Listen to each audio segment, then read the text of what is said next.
Դե ինչ, սկսեցինք։ HTML դոկումենտը բացել համար պարզապես դեսքթոփում կամ որտեղ որ ձեզ հարմար է սարքեք folder, որի անունը ինչ ուզում եք դրեք, ես պարզապես կդնեմ HTML, բայց սա բարձր չի, դուք ինչ ուզում եք կարող եք դնել, եւ HTML սարքելու մի քանի եղանակներ կան, առաջի եղանակը դա folder-ի մեջ աջ կլիկ ենք անում, սեղմում ենք sozdats, մտնում ենք text-ը document եւ ամենավերջում այս կետից հետո այս txt հապավումը ջնջում ենք եւ այստեղ գրում ենք պարզապես HTML, սեղմում ենք enter, ինքը այստեղ հարցնում է, որ դուք փոխում եք այդ ֆայլի type-ը, մենք ասում ենք OK համաձայն ենք ու ինքը դառնում է HTML։ Ինչպես հասկանանք, որ մենք սարքել ենք HTML document, ոնց տեսնում ենք icon-ը փոխվեց, եթե մենք նորից բացենք text-ը document, կտեսնենք, որ այստեղ ուրիշ icon է, իսկ այստեղ Google Chrome-ի icon-ն է։ Ինչու է Google Chrome-ի icon, քանի որ իմ մոտ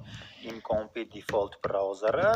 դա Google Chrome-ն է։ Կարող է ձեր մոտ օրինակ լինի այստեղ Internet Explorer-ի նշանը կամ Internet Edge-ի նշանը կամ Mozilla կամ Opera կամ չգիտեմ Tor, Safari եւ այլն, դա շատ նորմալ է, դուք որը որ գրել եք ձեր մոտ